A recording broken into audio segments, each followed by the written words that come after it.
Keep on learning. You don't have to be the best, but you have to know who is better than you are and work with him. And always be a good teacher. A good teacher is share the knowledge and expect the other people better than you are. When you have a 1 million, that's your money. When you have a 20 million, that's the problem. You have to think about the valuation. Where should I put the money? Invest in real estate or buy stocks or invest in VC. Most of them were gone. When you have more than $1 billion, that's the money belong to the society. And people in the society trust that you can spend the money better than government. So they give you the money and do better. So I thought, I have the responsibility to spend the money better, more efficient. This is what I did. So my wife said, be a person that can be respected, not be a person that be rich. And this is all I want to do. And I'm sharing a lot of ideas with young people. How can you be successful? And how not to fail. And the third, how can be respected. I'm not a bad person respect. A lot of people in China don't like me because they say I destroy their business. I never destroy anybody's business. Normally people destroy themselves. If you want to be successful, you should have a high EQ. You know, IQ, EQ, and there's another called LQ, the Q of love. If you want to be successful, you must have a high EQ because a person with a high EQ knows how to work with the people, how to understand the people, how to support the people. And if you do not want to fail, normally a lot of people get rich quickly and losing money quickly because they don't have IQ. IQ is intellectual knowledge. You learn. When you have a good knowledge, you know where the knowledge, you will always pursue knowledge to protect your business, protect your people. And when you have high IQ, but the world is very fair. Most people have high EQ, normally have a low IQ. They don't want to learn because they're smart. They're street smart. They don't want to be academic right. But a lot of people very academic, high IQ, but they have a terrible EQ. We have seen a lot of in the university, any university in the world, right? The top one students normally have high IQ but terrible EQ. But they never feel they got disappointed. But even if you have a high EQ and IQ, you made a lot of money, you made a fortune, or you be successful, you become a government person or whatever. But you may not be respected because you don't have a high LQ. The LQ is care for others. Love the others. Respect the future. Respect the young people. So these are 3 Qs that I think we need to have. So when you're a student, spend more time taking care of the other people. Join the activities that helping people. And spend time on learning. I think this is very, very critical. And I would say that people like me, I'm from nobody. My father was pretty poor. My father and mother, the pay when I was young, their pay put together is $6 a month. 6, no more than, the best of times is $8. They have to feed 4 people. My grandfather, no job, me, my brother, and my sister. It was tough. And even if I failed so many times, but one thing I want to share with you is that failure does never stop me and trained me. A lot of people failure and then they complain, oh my God, nobody helped me. I don't have this. Why those people don't help me? Why cannot borrow money from the banks? Why I'm not born in a Bill Gates family? People have a lot of stupid complaints. I have these stupid complaints. All the complaints today young people have, I have them. I had them. I complain Bill Gates, I complain Microsoft, Oracle, all these companies taking all of our jobs. Because we don't have a chance. And later I found complaint does not work. I learned from mistake why people should help you. Who are you? Why people should help you? Nobody help you, that is very common. People help you, that is uncommon. Those people give you the help. Think about, this is the trust. This is how you did well in your EQ. Because you care for people. Because you have something good, then people start to help you. I was rejected for so many times, as I said this morning. Over 30 jobs applied for, rejected. I applied for a KFC. 24 people, classmates went there together. 23 accepted. I was rejected. 5 people went for police, for a job in police. 4 people accepted. I was failed. And my cousin and I waited for a 2 hours long queue to be the waiter of the 4-star hotel in my city. In a very, very hot day. My cousin's score was much lower than mine. He was accepted, and I was rejected. So, is it fun? No, not fun at all. It's very painful. But I get used to it. Everybody, remember, you have to get used to failure. If you cannot get used to failure, just like a boxing, if you cannot get used to being hit, how can you win? So I get used to that. And today, I'm sharing experience with a lot of entrepreneurs. I've got a Huban University training entrepreneurs. The thing we teach the entrepreneurs are different from Harvard MBA. The MBA teach everybody successful stories. When you read too many successful stories, people got it crazy. They think I can be successful. When you share a lot of failure stories, you learn. So when I start Alibaba, I give failure stories, cases to every of my colleagues. Let them read it. Let them we discuss. No matter how smart you are in your business, in your way, you will make the same mistake again and again. The way we share the failure story, not want you to avoid the mistakes, is teach you how to face the mistakes when you're in trouble. So as young people, in our life, there is always opportunity. There is always chance. There is always a failure. The thing is how you survive from failures. When you're rejected, how you survive from that. This is how I learned. Even to today, people say, Jack, you are probably one of the most influential people. Anything you want to do, you can do it. No. A lot of things I cannot do. A lot of things. I failed. And I worry much more than I was 1995 or worry much more when 1999 when I built up my company. Because at that time, I only take care for 18 people. Today, we have in our company 56,000 people.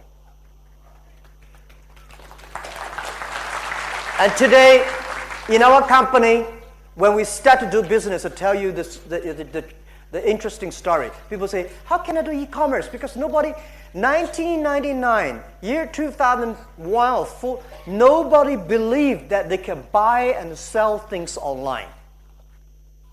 Nobody trusted. You don't have money, you don't have a credit rating system, you don't have a payment, you don't have a logistics, you don't have internet. The internet speed was so slow. But look at Kenya when I arrived yesterday. The speed, oh my God, I have never seen such a luxury speed. Much better than America. But I bet a lot of people still complain the speed. Right?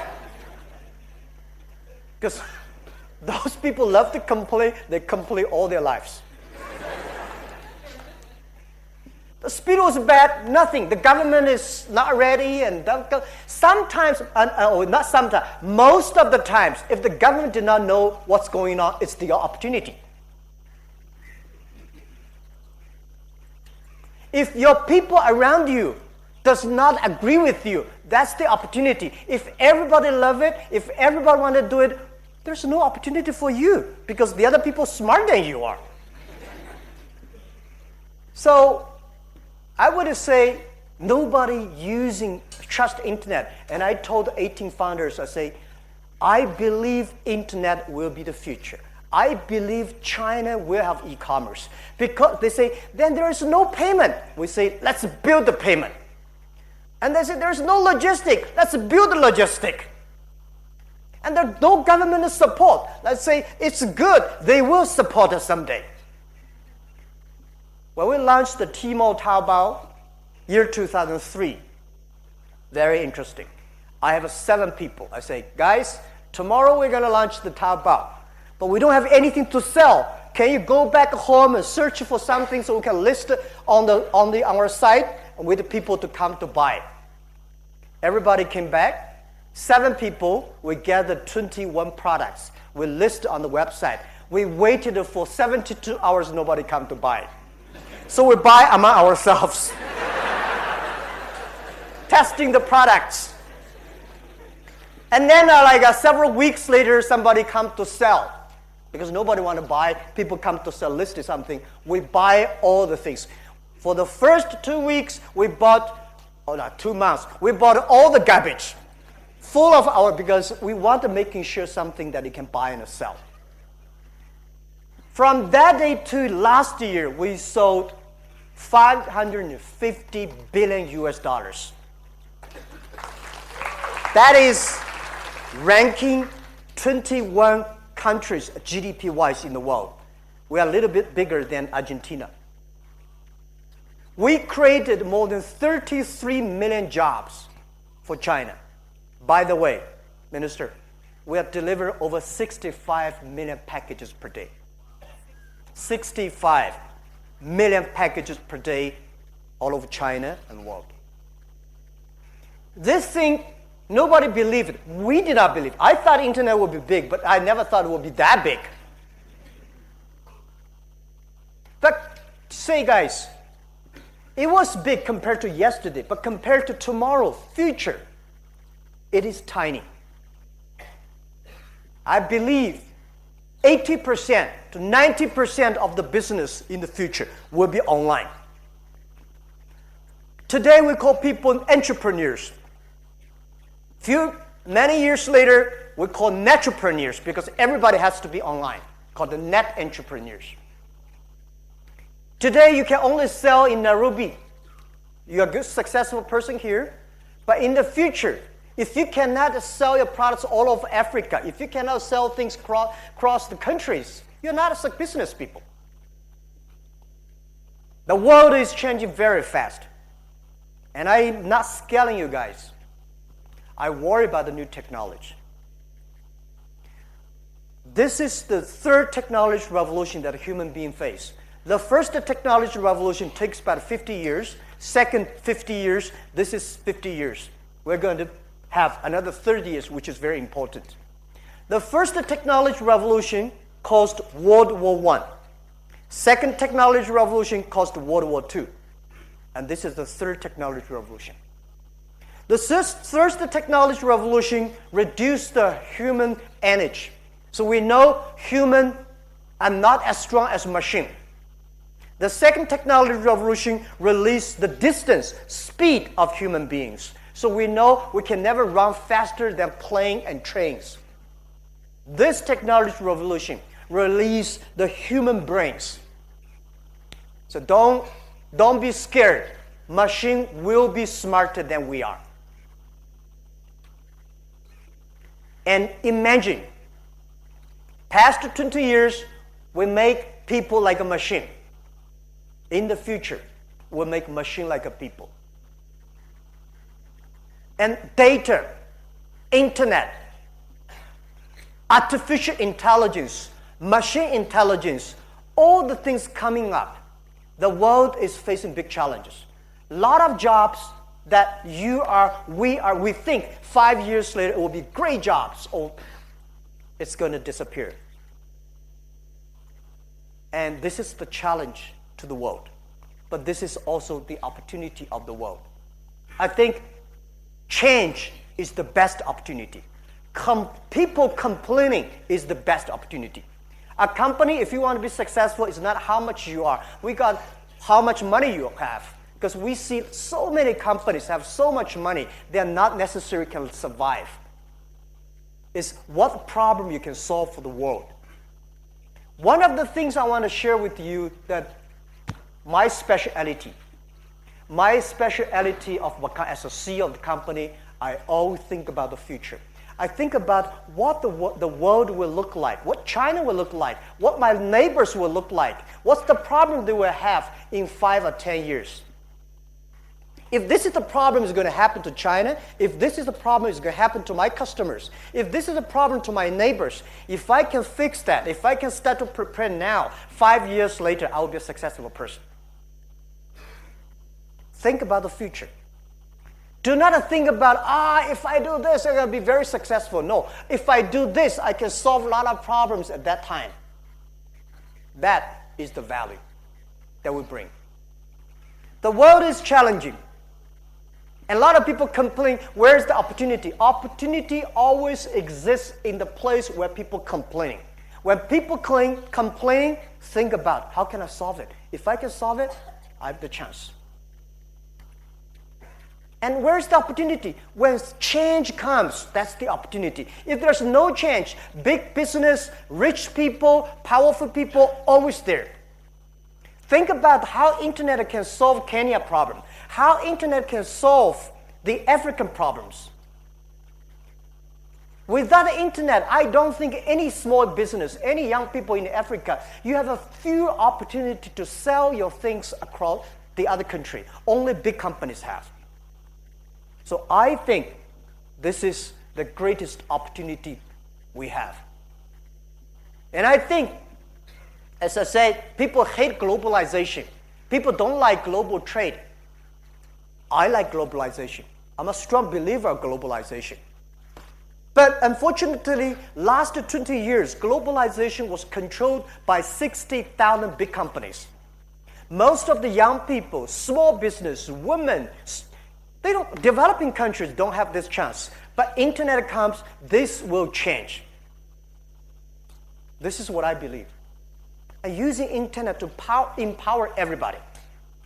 So I would say that we are lucky people.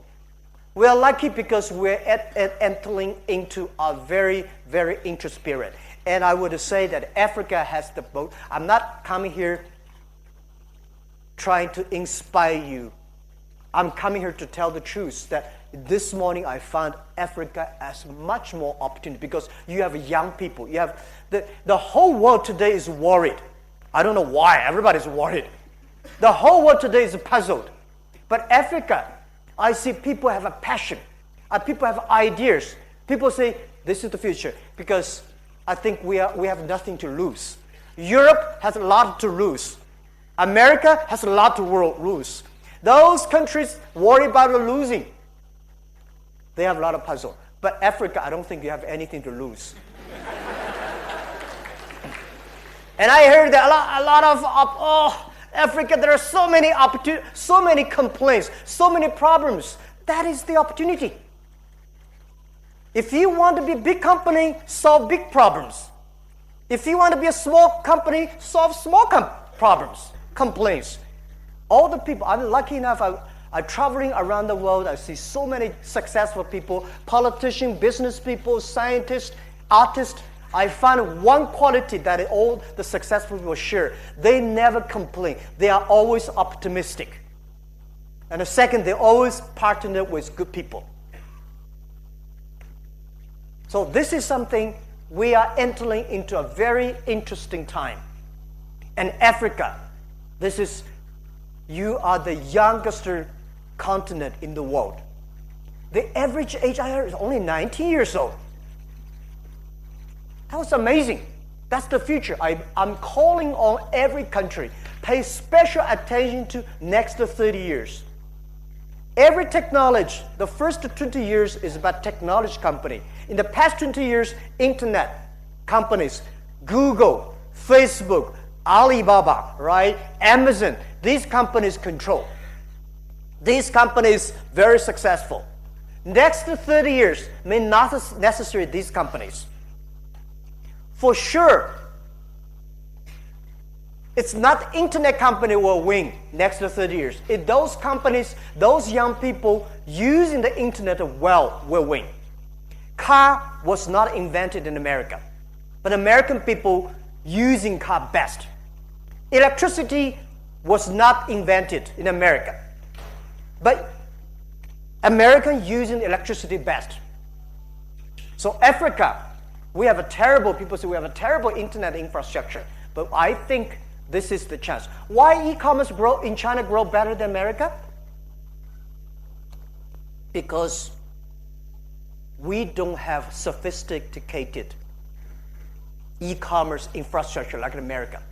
In America, there are a lot of supermarkets and malls and everything is so good. China, no. We don't have such a great payment system. We don't have a credit rating system. Because we don't have that, so we start with high jump. China, when I started the e-commerce, people say, even China don't have a telephone. Why you believe internet will happen? Yeah, we don't have a telephone, then we have a mobile phones. Nobody expect mobile phone growth so fast. Africa, today, I think more than 60% of the people in Africa have a mobile phone. The mobile phone today is much more powerful than the PC. I'm lucky I did not study PC. With a mobile phone, you connect to the world, right? So this is what I feel that Africa, that the poor infrastructure may giving you the opportunity that you never even imagine. So the thing that also I want to say, I heard so much about Kenya and Africa. Is it the forest, the animals, the wild. You are guys living in the paradise. Think about China. China is the kitchen of the world. Very dirty now. The air pollutions. So Africa developed. You don't have to follow the other countries' model. Africa should be Africa. Using the new technology, protect the environment, protect the animals. It's easy to build buildings, but it is difficult to call the animal bags. It's impossible, right?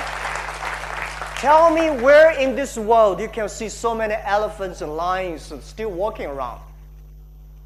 Africa. Tell me where in this world you can still smell the real atmosphere, the real air. That's what, now I understand when I'm arriving why so many people come to Africa every year and go on. There's no business here, but you have a business to leverage that. And think about, if you want to build up a manufacturing base, think in a different way. It's impossible to copy China. And even if you copy China, you have no future. Because the world manufacturing is shifting from B2C to C2B. Normal way is business think about something and sell to the consumers. In the future, because of data technology, every manufacturer should be C2B, consumer to business. The manufacturer has to make their products smart, tailor-made, not large scale. China grew in the period of large container, massive assembly line. Future assembly line is not how many t-shirts you can make for one assembly line with 1 hour. In the future is how many different t-shirts you can make, how many tailor-made t-shirts you can make. So this is something the world is changing. Africa have to think about the way that Africa is good at. And I would say I would do anything to change if I can be younger. Tell you one thing, year 1999, I'm lucky enough to find one of the early founders of Yahoo. He was number 40 employees of Yahoo. He joined us, become the CTO of the company. And I asked him, what do you want? He said, Jack, oh, you guys are young. I would spend $1 million to buy 1 year. I said, I sell all my age to you. Today I realize that young age is something that is the best opportunity. Don't be scared of failure. My assets is so many failure stories. There are a lot of stories about us, about me, but none of the books I read about me. Someday, I may write a book. The book's name is Alibaba 1001 Mistakes. This is the best assets that we need to have. Learn from the mistakes. Learn from other mistakes. Not because you want to avoid the mistakes, because when you face these mistakes, you know how to face it, how to challenge it. And this is critical. So I want to share with all the young people here, students, never give up. There's always opportunity there. It's easy to give up. Keep the hope. The world is challenging, but this is opportunity for young people. E-commerce, internet is the opportunity for country like us, Kenya, China, Africa. The best of people say, well, e-commerce, China is no good. The best place in the world for e-commerce, where? Tell me. I think Europe. You have everything. But why Europe has no good internet companies or e-commerce company? They worry too much. They worry about privacy, security, laws, government ready this, government not ready that. When you worry too much, you're scared to move forward. Don't worry. If you make a mistake, try it again. And find the good people. Innovation is not from the government. Innovation is from your customer, from the market. And finally, if you want to be entrepreneur, I give you advice. Always remember, customer number 1, employee number 2, shareholder number 3. This is different from America, shareholder number 1. I believe customer number 1. If you make your customer happy, they will pay the money.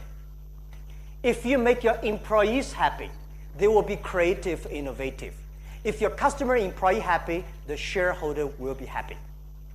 Do not spend a lot of time on talking to your shareholders. Spend more time to talking to your customers. Spend more time talking to your employees. And making sure it's the employee share the vision. Making sure they're great. And also making sure when you hire your employees, find the good people. Find the people who are smarter than you are. Find the people who can be your boss. You think this guy will be my boss in 5 years, hire him. This is the secret.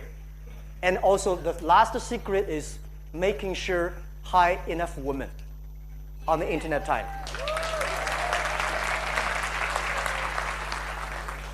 This is one of the secret source of success for Alibaba. We have 47% of the women, 47 to 48% of the colleagues in our company are women. We have 33% of the senior management of our company are women. Not because we want to keep women. We find women can do much better job on the internet time, on the e-commerce. When I start a business, I say e-commerce is not about a computer to talk to computer. E-commerce is about a people talk to people, but computer is just the proxy, is the front edge. Women take care of the others better than men. Women understand. Women have much high EQ than men. When you have IQ, you have to care about the others. See, when you're online, the engineers, I've got a lot of engineers, they have a high IQ. They make good program, but they never care whether the program is user-friendly or not. But women make them very user-friendly. And women really care about the customers behind. This make our, because people like me have no background of technology. The only thing I want to do is make my customer happy. How can I make customer happy? We got a lot of people, and we have women engineers, women CFO, women CEO, women president. So keep on that. Remember, this is so important. This is why we are seeing so many women presidents, women prime minister, women CEOs. In the future, I think we're going to have a woman secretary general of the United Nations. And we need that. And a women chancellor. So that is something I want to share with you. I'm not a politician, I'm a business people. As a business people, we're result driven. We're efficiency driven. We're fair driven. We're result driven because you have to get result. Otherwise, you only talk. No result, you die.